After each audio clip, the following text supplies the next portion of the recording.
प्रिय दर्शकों, आप में से ऐसा कोई भी नहीं होगा जिसने भक्ति, योग, संन्यास, भजन, कीर्तन इन सब के बारे में ना सुना होगा। आप में से हर कोई इनके बारे में जानता होगा कि भक्ति क्या है, भजन क्या होता है, कीर्तन क्या होता है, आराधना क्या होती है, पूजा क्या होता है। लेकिन क्या आप लोगों ने कभी स्थिरतापूर्वक इस पर मनन चिंतन किया? भक्ति कहते किसे हैं? भक्ति करना किस चीज़ का नाम है? ठीक ठीक भक्ति की स्थिति कब होती है और भक्ति का वैज्ञानिक वास्तविक स्वरूप क्या है? आज के इस वीडियो में हम भक्ति के बारे में विस्तार से जानने वाले हैं। भक्ति शब्द क्या है? भक्ति का मतलब क्या है? किस अवस्था को भक्ति कह सकते हैं? क्या जान लेने से लोग भक्ति करने लगते हैं? क्या वास्तव में राधा नाम जपना भक्ति कहा जा सकता है? भगवान राम का नाम लेना, बार बार उच्चारण करना, क्या इसे भक्ति कहते हैं? श्री कृष्ण का नाम लेना, किसी ऋषि मुनि महापुरुष का नाम लेना, क्या बार बार नाम लेने को आप भक्ति कह सकते हो? इसी प्रकार कोई वैदिक मंत्रों का उच्चारण कर रहा है, लगातार वो एक वैदिक मंत्र, मान लीजिए कि गायत्री मंत्र का उच्चारण कर रहा है, तो क्या उसे भक्ति कहेंगे?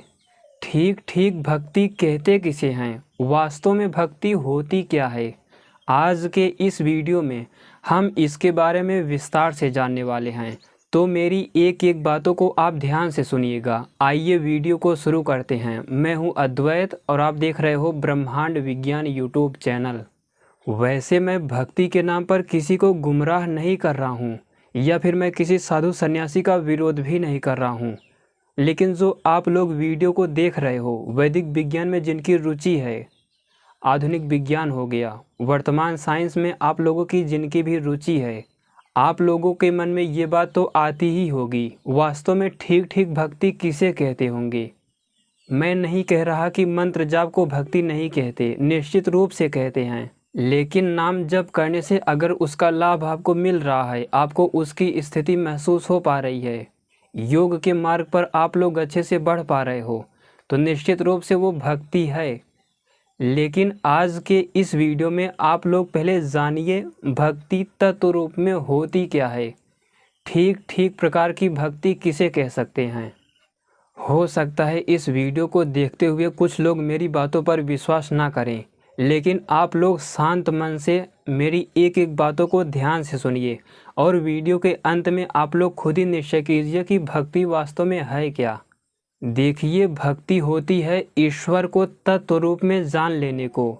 ईश्वर है क्या, कितना सूक्ष्म है, कितना बड़ा है, कब से है वो, उसकी संरचना क्या है, सृष्टि को उसने कैसे बनाया, जीवात्माओं को कर्म का फल कैसे देता है। इसके बाद ईश्वर को तत्व रूप में जानकर खुद को ईश्वर में समर्पित करके पूरा जीवन संघर्ष करो, यही भक्ति है। भक्ति कोई सामान्य नहीं होती, आप लोग इसे गंभीरता से लीजिए। भक्ति कहते हैं अपने आत्मा में स्थित होने को, तदा द्रष्टु स्वरूपे वस्थानम। जब जीवात्मा अपने स्वरूप की स्थिति में चला जाता है, ईश्वर के स्वरूप में स्थित हो जाता है, सुख दुख से परे हो जाता है, जन्म मृत्यु से दूर हो जाता है, उसे ही भक्ति कहते हैं। निश्चित रूप से आप नामों का जप कर सकते हो, ओम हो गया, गायत्री मंत्र हो गया, कोई भी वैदिक मंत्र हो गया, या फिर कोई भी नाम हो, ईश्वर का ही नाम हो, लेकिन आप लोग उसके अर्थ की भावना के साथ उसका जप करें, उसके आचरण से खुद भी सीखने का प्रयास करें। अगर हम ऐसा कर पाते हैं तो निश्चित रूप से हम योग के मार्ग पर बढ़ रहे हैं और भक्ति की तरफ आगे चल रहे हैं, तो ये भी एक प्रकार की भक्ति है। इसी तरह अगर हम वैरागी होते हैं, सन्यासी होते हैं, हमारा मोह धीरे धीरे खत्म हो रहा होता है, तो ये भी भक्ति के मार्ग पर आगे बढ़ने का एक तरीका है, योग के मार्ग पर बढ़ने का। लेकिन इन सभी भक्तियों में जो भी भक्ति के बारे में मैंने बताया, इन सभी भक्तियों में सबसे बड़ी भक्ति है सृष्टि को जानना। मैं ये नहीं कह रहा कि आप लोग आधुनिक साइंस का, आज के वैज्ञानिकों का पूरी तरह सहारा लें। बल्कि आप लोग वैदिक विज्ञान के माध्यम से जितने भी वैदिक छंद हैं उनके अलग अलग रंग बताए गए हैं, उनकी सूक्ष्मता की जो चर्चा की गई है उनको अलग अलग भागों में कैटेगराइज किया गया है, जो कि एक एक पार्टिकल के अंदर भरे पड़े हैं। परमाणु हो गया, कण हो गया, अंतरिक्ष हो गया, वायु तत्व हो गया, ये सब इन्हीं वैदिक छंदों से बने हुए हैं, सूक्ष्म इंस्टिंक्ट से बने हुए हैं। जो लोग मेरी पिछली वैदिक छंदों की वीडियो को देखे होंगे सूक्ष्म इंस्टिंक्ट की, वो लोग समझ पा रहे होंगे कि मैं बोल कहाँ से रहा हूँ। देवी, याजुषी, प्राजापत्या, सामनी, आसुरी, आर्ची, आरसी, ब्राह्मी, गायत्री, उषणिक, अनुष्टुप, बृहति, पंक्ति, त्रिष्टुप, जगती, ऋक, यजु, शाम, भू, भुव, स्व, महाजना, तप, सत्यम, ये सब जितने भी वैदिक सूक्ष्म छंद होते हैं वाइब्रेशन के रूप में पूरी सृष्टि में गूंज रहे हैं। अगर मैं आप लोगों से सीधे सीधे कहना चाहूँ कि आप लोगों ने अगर पार्टिकल फिजिक्स को समझा होगा तो 100 एलिमेंट्री पार्टिकल होते हैं, उससे भी अधिक खोजे गए हैं। तो जितने भी एलिमेंट्री पार्टिकल होते हैं, electron, photon, graviton, neutrino, proton और भी जितने भी फंडामेंटल पार्टिकल होते हैं, इसी आधार पर फिजिक्स की, भौतिक विज्ञान की एक ब्रांच बन गई है जिसे पार्टिकल फिजिक्स कहते हैं। ठीक ऐसे ही वेदों का जो फिजिक्स है, वेदों का जो पार्टिकल फिजिक्स है, वो है छंद। वैदिक छंदों को जो अलग अलग कैटेगराइज किया गया है वो वेदों का पार्टिकल है, आप ऐसा कह सकते हो। जैसे आप कह सकते हैं कि जैसे भौतिक विज्ञान का एक ब्रांच, सबसे महत्वपूर्ण इम्पॉर्टेंट ब्रांच होता है पार्टिकल फिजिक्स, तो वैदिक विज्ञान का, वेदों का, ब्राह्मण ग्रंथों का जो ब्रांच है, सूक्ष्मता की दुनिया को चर्चा करने का जो विस्तृत जानकारी देता है, वो है वैदिक छंदों का अलग अलग कैटेगराइज होना, जिनकी चर्चा अभी मैंने की। वास्तव में भक्ति यही है। मैं इसीलिए सृष्टि विज्ञान को भक्ति कह रहा हूँ, क्योंकि जो ऋषियों का महान विज्ञान है पहले जन जन में लोगों तक प्रचलित था। बहुत ही सरल स्पष्ट शब्दों में एक एक जनता के पास ये ज्ञान पूरी तरह उपलब्ध था। जैसे आप लोग अगर सूर्य की किरणों को देखें, उसका जो लाल रंग है त्रिष्टुप छंद की वजह से है। आप लोगों का तुरंत उस पर विचार चला जाना चाहिए कि अगर ये सूर्य की किरण इस रंग की है तो उसमें गायत्री छंद होगा। गायत्री में भी कौन कौन गायत्री हो सकता है। इसी प्रकार इंद्र तत्व हो गया, उसका छंद त्रिष्टुप है, उसका रंग कैसा हो सकता है, कितना सूक्ष्म हो सकता है। आपको वैदिक छंदों की अगर विस्तार से जानकारी है तो इसे ही भक्ति कहते हैं। अगर कहीं आपको काला कलर दिखे, ब्लैक दिखे, तो समझिए कि यहाँ पर बृहति छंद अधिक मात्रा में है। अगर आपको कहीं श्वेत वर्ण दिखाई दे तो समझिए कि वहाँ पर गायत्री भरी पड़ी है। सूर्य के कण कण में, पार्टिकल पार्टिकल में गायत्री मंत्र गूंज रहे हैं, बस वे परसेंटी मीडियम में गूंज रहे हैं, इसीलिए हम उसे नहीं सुन सकते, या फिर किसी विशेष टेक्नोलॉजी से, या फिर कोई सिद्ध योगी ऋषि मुनि ही सुन सकता है। तो अगर आप लोग वैदिक छंदों को अलग अलग कैटेगराइज करते हैं, देवी, याजुषी, प्राजापत्या, सामनी, आसुरी, आर्ची, आरसी, ब्राह्मी, दूसरी तरफ गायत्री, उषणिक, अनुष्टुप, बृहति, पंक्ति, त्रिष्टुप, जगती, फिर आप लोग ये समझने का प्रयास करते हैं कि जो असुर पदार्थ है, असुर ऊर्जा, डार्क मैटर, डार्क एनर्जी, हमारे शरीर में उसका क्या स्थान है, क्या रोल है, कितनी सूक्ष्मता पर है। सूर्य के अंदर कौन कौन से छंद अधिक मात्रा में हैं, वहाँ से सूक्ष्म छंद, वैदिक स्ट्रिंग कैसे यहाँ तक आ पाते हैं पृथ्वी तक। ये जो मेरा शर्ट है, इसको देखकर आप लोगों को ये महसूस हो जाना चाहिए कि इसमें पंक्ति छंद अधिक मात्रा में है। पंक्ति छंद रूपी वाइब्रेशन की वजह से ये शर्ट बना हुआ है। अगर आप लोग गौर वर्ण, चमड़े का वर्ण देखें तो समझिए कि वो जगती छंदों से बना हुआ है, या फिर जगती छंद अधिक मात्रा में चमड़े में है, त्वचा में है। तो पूरी सृष्टि को देखकर अगर आपको वैदिक छंदों का ज्ञान हो जाता है, छंदों की सूक्ष्मता को भी अनुमान के द्वारा आप लोग समझने में सक्षम हो जाते हैं, और ठीक ठीक पदार्थों का भी आपको अनुमान होता है, तो वास्तविक भक्ति यही है, और यही है भक्ति का वैज्ञानिक स्वरूप। जब मैं कहता हूँ कि पूरी सृष्टि को तत्व रूप में जानना ही भक्ति है, तो लोग घबरा जाते हैं। वे सोचते हैं कि पूरी सृष्टि को कैसे जाना जा सकता है। वैदिक विज्ञान के माध्यम से पूरी सृष्टि को बड़े ही सरल तरीके से आप लोग समझ सकते हैं, खुद को ईश्वर के प्रति समर्पण करके। तो मेरी इस एक बात को आप लोग कहीं पर लिख लीजिएगा। पूरी सृष्टि को सूक्ष्मता सहित तत्व रूप में ठीक ठीक जान लेना ही भक्ति है। भक्ति ही योग है, भक्ति ही संन्यास है, भक्ति ही आध्यात्म है। पूरी तरह ब्रह्मचर्य का पालन करना भी भक्ति है। खुद के इंद्रियों का विजित करना, इंद्रियों को अपने वश में कर लेना पूरी तरह से ही ये भी भक्ति है। समाधि में स्थित हो जाना ही भक्ति है। मन के सारे संस्कारों को छीड़ कर देना ही भक्ति है। प्राचीन ऋषि मुनि महापुरुष, चाहे भगवान श्री राम हो, भगवान श्री कृष्ण हो, या फिर इनसे भी पहले के जितने भी ऋषि मुनि थे, भगवान विष्णु जी हों, महर्षि भगवान भृगु जी हों, जो कि अपने समय के सबसे बड़े वैज्ञानिक थे, सबसे बड़े योगी थे।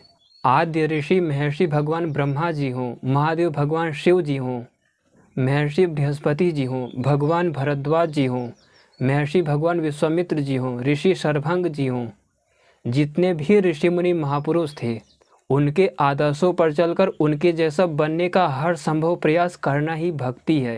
प्राचीन ऋषियों के जितने भी अस्त्र शस्त्र तकनीकें थे, वैदिक ग्रंथों में जो विज्ञान है, उन सबको खोज कर संभव कर दिखाना ही भक्ति है।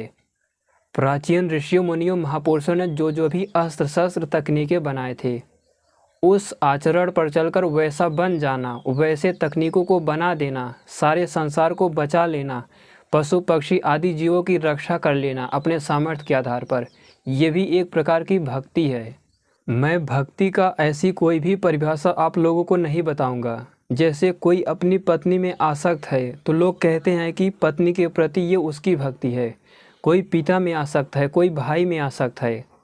इसी प्रकार लोग कहते हैं कि कोई ईश्वर में आसक्त है, ईश्वर के प्रति समर्पित होना। निश्चित रूप से ईश्वर को तत्व रूप में जानकर उसमें स्थित होना, उसे प्राप्त करने का प्रयास करना भक्ति ज़रूर है। आप लोग भक्ति के मार्ग पर बढ़ रहे हो, लेकिन बाकी सभी प्रकार की भक्ति गौड़ भक्ति है। तो सृष्टि को देखकर, सृष्टि के हर एक पदार्थ को, हर एक पार्टिकल आदि की सूक्ष्मताओं को देखकर अनुमान कर लेना कि ये किस वैदिक छंद से बना है, कौन सा वैदिक छंद इसमें कितनी मात्रा में है, कितनी सूक्ष्मता पर है, इसकी उत्पत्ति हुई ही क्यों, किस प्रकार हुई, सारी प्रक्रिया को ठीक ठीक जान लेना ही भक्ति है। क्योंकि जितना जितना आप सृष्टि को जानते जाओगे वैदिक छंदों के माध्यम से, सूक्ष्म पार्टिकल आदि के माध्यम से, उतना उतना ईश्वर में आपका विश्वास होता चला जाएगा और उस सर्वव्यापक चेतना में आप लोग स्थित हो जाएंगे। उतना उतना आप ईश्वर को तत्व रूप में जान सकेंगे। आप सभी छंदों के विज्ञान को वेदों का फिजिक्स कहिए, पार्टिकल फिजिक्स कहिए, छंदों का विज्ञान पूरी तरह याद कर लीजिए। देवी में कितने अक्षर होते हैं, याजुसी में कितने अक्षर होते हैं, गायत्री में कितने अक्षर होते हैं। मैं यहाँ पर वैदिक छंदों का एक फ़ोटो लगा देता हूँ, आप सभी उसका स्क्रीनशॉट ले लीजिए और याद कर लीजिए। और इससे आगे पीछे जो भी सूक्ष्म छंद हैं, जैसे व्याहृति हो गया, व्याहृति भी इन्हीं छंदों के वर्गीकरण में ही आ जाता है। तो ठीक प्रकार से सृष्टि बनने की जो इनिशियल स्टेट होती है, प्रकृति से लेकर स्टेप बाय स्टेप सब आप लोग सब कुछ समझते जब चले आएंगे, वैदिक छंदों तक आएंगे, उसको विस्तार से समझेंगे, फिर समझेंगे कि 5 सूक्ष्म महाभूत किससे उत्पन्न होते हैं, स्थूल महाभूत जो दिखने वाले पदार्थ हैं, इनकी उत्पत्ति किस परिस्थिति में होती है, आत्मा क्या होती है, ईश्वर क्या होता है। जब आप लोग इन सारी प्रक्रियाओं के साथ ये सब ठीक ठीक जान लेंगे, यही भक्ति है, यही है भक्ति का वैज्ञानिक स्वरूप। आप लोग नाम का भी जप कर सकते हो, लेकिन वो अर्थ की भावना के साथ होना चाहिए, आपको अपने अंदर सुधार लाना चाहिए, तो वो भी एक प्रकार की भक्ति हो सकता है। लेकिन जो सबसे बड़ी भक्ति है, भक्ति की चरम सीमा है, वो यही है, आप लोग यहीं बैठे बैठे पूरी सृष्टि की व्याख्या कर दें, हर एक तत्व के सूक्ष्मता की आपको जानकारी हो, ईश्वर तत्व में आप लोग स्थित हो जाएं, अपने स्वरूप में भी स्थित हो जाएं, यही भक्ति है। जिन लोगों के पास वैदिक ग्रंथों को समझने का सामर्थ्य ना हो, आधुनिक फिजिक्स को पढ़ने का सामर्थ्य ना हो, आप लोग वीडियो के माध्यम से मेरी एक एक बातों को ध्यान से सुनिए और आप लोग एक नोटबुक पर लिख लिया कीजिए। ये आगे चलकर आपको बहुत अधिक लाभ देगा, क्योंकि हर एक जीव का लक्ष्य है मुक्ति। आप सभी सुख के लिए तो भटक ही रहे हो, बस आपको पता नहीं है कि वास्तविक सुख क्या है। तो आप में से कोई भी हो, एक डायरी या नोटबुक ले लीजिए और थोड़ा थोड़ा उस पर लिखने का प्रयास कीजिए। दिन प्रतिदिन आपका योग सामर्थ्य बढ़ता चला जाएगा, आप लोग ईश्वर की तरफ समर्पित होते चले जाएंगे और धीरे धीरे सृष्टि का भी ज्ञान होता चला जाएगा। और इसके बावजूद भी अगर आप लोगों के पास सामर्थ्य है तो आप लोग वेदों को, ब्राह्मण ग्रंथों के विज्ञान को पूरी तरह समझने का प्रयास कीजिए, उनका अध्ययन कीजिए।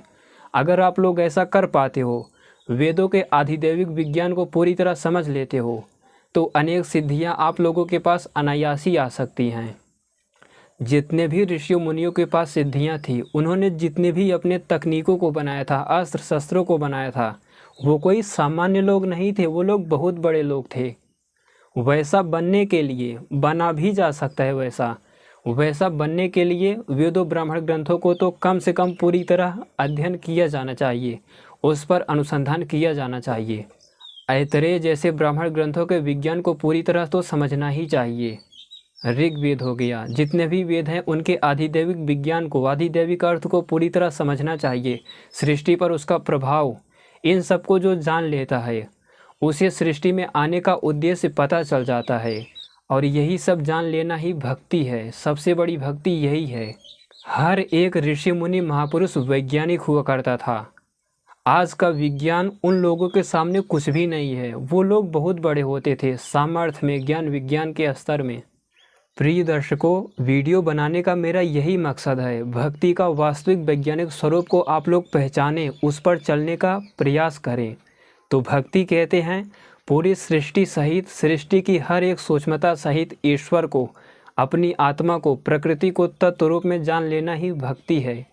मुझे लगता है कि भक्ति क्या है आप लोग समझ गए होंगे, और वीडियो के माध्यम से जो कुछ भी मैंने बताया उसके बारे में आप लोगों ने जान लिया होगा। यही था आज का वीडियो। पूरा देखने के लिए धन्यवाद।